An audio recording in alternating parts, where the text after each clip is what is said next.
English లో మాట్లాడాలంటే భయమా? మీలాంటి వాళ్ళ కోసమే spoken English personal training classes ఇప్పుడే జాయిన్ అవ్వండి. హాయ్ అండి, మనకందరికి చాలా ఇష్టం కదా ఇంగ్లీష్ ఫ్లూయెంట్ గా మాట్లాడడం అంటే.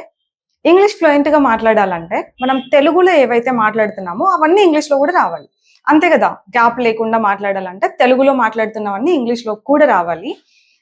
I always see people asking me tenses చెప్తారా, పార్ట్స్ ఆఫ్ స్పీచ్ చెప్తారా అని అడుగుతూ ఉంటారు. నాకు అర్థం కాదు, ఇంగ్లీష్ అంటే టెన్సెస్ పార్ట్స్ ఆఫ్ స్పీచ్ తప్ప ఇంకేం లేదనుకుంటున్నారా? అలాంటివన్నీ ఈ మధ్యకాలంలో యూట్యూబ్లో కూడా ఉంటున్నాయి. కొన్ని వందల వీడియోలు నేనే చేశా, టెన్సెస్ పైన, పార్ట్స్ ఆఫ్ స్పీచ్ పైన, ఇట్లాంటి వాటిపైన. అఫ్ కోర్స్ అవి ఇంపార్టెంట్ నేను కాదనట్లేదు, కానీ why do you always want to learn only them? మీరు ఎక్కడ పోయినా, ఇప్పుడు యూట్యూబ్లో పోయినా టెన్సెసే నేర్చుకోండి, క్లాసెస్లో జాయిన్ అయినా టెన్సెసే నేర్చుకోండి. As if you have nothing else to learn, why do you always think of tenses only? టెన్సెస్కి మించి ఎంత ఉంది అన్నది యూ కెన్ నెవర్ ఇమాజిన్, తెలుసా అసలు అంతకు మించి ఇంకా ఏముంది అని. అఫ్ కోర్స్ నేను అంటున్నా కదా, అవి ఇంపార్టెంటే. కొన్ని రోజులు, ఒక వారం రోజులు, 10 రోజులు, అంతే. అంతకు మించి నేర్చుకోవడానికి ఏం ఉండదు టెన్సెస్లో. అంతకు మించి ఎక్కువ టైం స్పెండ్ చేసినా అది వేస్టే అవుతుంది. అంటే మన లెర్నింగ్ కెపాసిటీని బట్టి నన్ను అడిగితే ఒక 1 వీక్ 10 days, మా అంటే ఒక 15 days 20 days, ఒక 1 month టెన్సెస్ పైన స్పెండ్ చేయండి అంతే. అది కూడా యూట్యూబ్లో ఫ్రీగా ఉన్న వీడియోస్ చూసి కూడా మీరు టెన్సెస్ నేర్చుకోవచ్చు. ఒక ఆన్లైన్ కోర్స్ పర్చేస్ చేసిన తర్వాత, ఒక ఇన్స్టిట్యూట్కి వెళ్ళిన తర్వాత కూడా మీరు అవే నేర్చుకుంటున్నారు అంటే అది కంప్లీట్గా టైం వేస్ట్ తప్ప ఇంకేం ఉండదు. ఎందుకు ఇట్లా చెప్తున్నానంటే, అంతకు మించి ఎంత ఉందని యూ కెన్ నెవర్ ఇమాజిన్. ఇప్పుడు అవి ఎట్లా తెలుసుకోవాలి, ఎంత ఉందని ఎట్లా తెలుసుకోవాలంటే, జస్ట్ డూ వన్ థింగ్. సినిమాలు చూస్తాం కదా మనం, సినిమాలు చూసేటప్పుడు వాళ్ళు మాట్లాడుతున్నవన్నీ ట్రాన్స్లేట్ చేయడానికి ట్రై చేయండి. అప్పుడు ఎన్ని టెన్సెస్ వాడుతున్నారు, ఎన్ని నౌన్స్ వాడుతున్నారు, ఇది కాదు ఆలోచించాల్సింది. ఆ సెంటెన్సెస్ మనకు మాట్లాడడానికి వస్తుందా? మీరు నేర్చుకున్నారు కదా టెన్సెస్, మరి రావాలి కదా మాట్లాడడానికి. అప్పుడు రియలైజ్ అవుతారు మీరు, ఎంత ఉందమ్మా టెన్సెస్కి మించింది మనం నేర్చుకోవడానికి అని. ఏం చేయాలి? జస్ట్ ఒక వీడియోనో లేకపోతే సినిమాలు చూడండి, చూస్తారు ఎలాగో కదా. దాన్ని ట్రాన్స్లేట్ చేయడానికి ట్రై చేయండి. వాళ్ళు మాట్లాడుతున్న మాటల్ని ట్రాన్స్లేట్ చేయడానికి ట్రై చేయండి. You will get to know.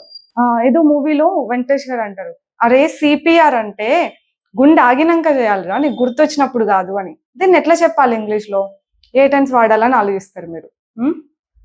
You will get to know అండి. ఓకే, నేను ఈ డ్రెస్ కొన్నది బీరువాలో పెట్టడానికి కాదు, వేసుకోవడానికి. ఇలాంటి మాటలన్నీ మరి ఎట్లా చెప్పాలి?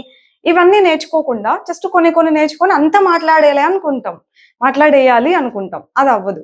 For the past few years నేను చేస్తున్నది ఏంటంటే, అపార్ట్ ఫ్రమ్ ద గ్రామర్, కొంచెం రియల్ ఇంగ్లీష్, కొంచెం కాదు చాలా రియల్ ఇంగ్లీషే చెప్తూ ఉన్నా. మీరు ఫాలో అవ్వాలి. కానీ I have been telling you what we need in our day to day life. మీరు అబ్జర్వ్ చేస్తుంటే మన డే టు డే లైఫ్లో ఏం కావాలని అవే చెప్తున్నా ఇన్నేళ్ల నుంచి, అవునా? అందులోంచి ఇంకొక కాన్సెప్టే. మనం ఒక్కొక్కసారి అనిపిస్తూ ఉందా అని అడుగుతూ ఉంటాం కదా. నీకు కాఫీ తాగాలనిపిస్తుందా, ఏమైనా తినాలనిపిస్తుందా, ఎక్కడికైనా వెళ్ళాలనిపిస్తుందా? ఇలాంటి క్వశ్చన్స్ అన్నీ ఎలా అడగాలి? అనుకుంటున్నావా ఇస్ డిఫరెంట్, అనిపిస్తుందా ఇస్ డిఫరెంట్. ఓకే, ఏదైనా అనిపిస్తుందా అని అడగాలంటే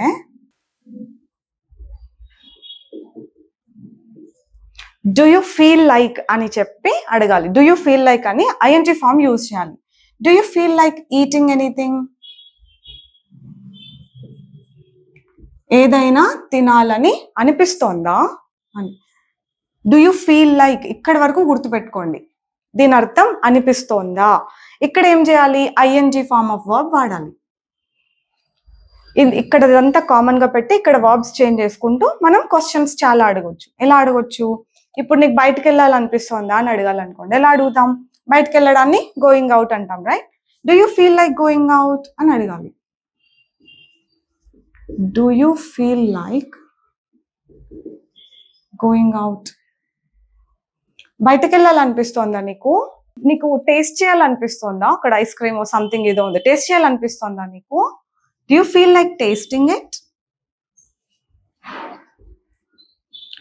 do you feel like tasting it? Taste చేయాలనిపిస్తోందా? వాకింగ్కి వెళ్ళాలనిపిస్తోందా? బ్రేక్ తీసుకుందాం అనిపిస్తుందా? ఇలా ఏమనిపిస్తుందా అని అడగాలన్నా డూ యూ ఫీల్ లైక్ అని చెప్పి ఐఎన్జీ ఫామ్తో అడిగడమే. సో నీకు బ్రేక్ తీసుకుందాం అనిపిస్తోందా? Do you feel like taking a break?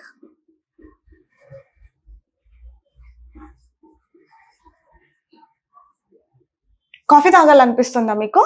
Do you feel like having coffee?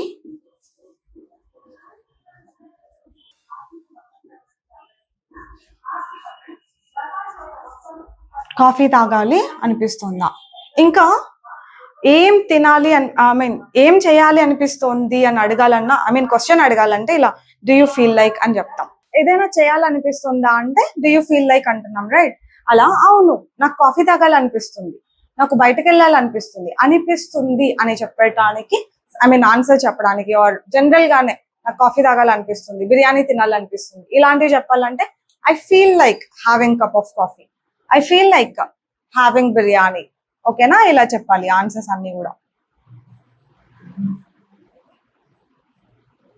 I feel like having biryani. Biryani తినాలనిపిస్తుంది. I feel like talking to you, I feel like meeting you, I feel like sharing something with you. అలా ఏం చేయాలనిపిస్తుంది అన్న ఇట్లనే చెప్పాలన్నమాట. I feel like taking a break.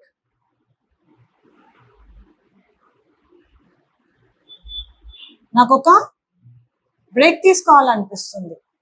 ఇలా అనిపిస్తుంది అని చెప్పేటప్పుడు అంతా ఐ ఫీల్ లైక్ అన్నామా, నాకు అనిపించట్లేదు, రా బయటకు వెళ్ళి కాఫీ తాగేసి వద్దాం అన్నారు అనుకోండి, నాకు కాఫీ తాగాలనిపించట్లేదు, కాసేపు సినిమా చూద్దాం రా అంటే నాకు సినిమా చూడాలనిపించట్లేదు, రా కోసేపు మాట్లాడుకుందాం, నో నాకు నీతో మాట్లాడాలనిపించట్లేదు, ఇలా ఏం చేయాలనిపించట్లేదు అని చెప్పాలన్నా again I don't feel like అంట. ఐఎన్జీ ఫామ్ కామన్ గా వస్తుంది. Okay, I don't feel like talking to you, నాకు నీతో మాట్లాడాలని అనిపించట్లేదు. I don't feel like eating anything now, నాకు ఇప్పుడు ఏమీ తినాలని అనిపించట్లేదు. I don't feel like staying here, ఇక్కడ ఉండాలని అనిపించట్లేదు. I don't feel like tasting it, నాకు అది టేస్ట్ చేయాలనిపించట్లేదు. I don't feel like watching that movie, ఆ సినిమా చూడాలని నాకు అనిపించట్లేదు. అలా ఏం చేయాలనిపించట్లేదు అన్న ఐ డోంట్ ఫీల్ లైక్ అని చెప్పండి. ఓకేనా? యాజ్ ఐ సెడ్, ఇట్లాంటివి మనం చాలా నేర్చుకొని చాలా గుర్తుపెట్టుకోవాల్సి ఉంటుంది ఫ్లూయెంట్ గా మాట్లాడాలంటే. అందులో ఇదొక concept. I'll be telling you the concepts that you need to learn to be able to speak fluently. That's it for today. Let's meet some other time. Bye bye.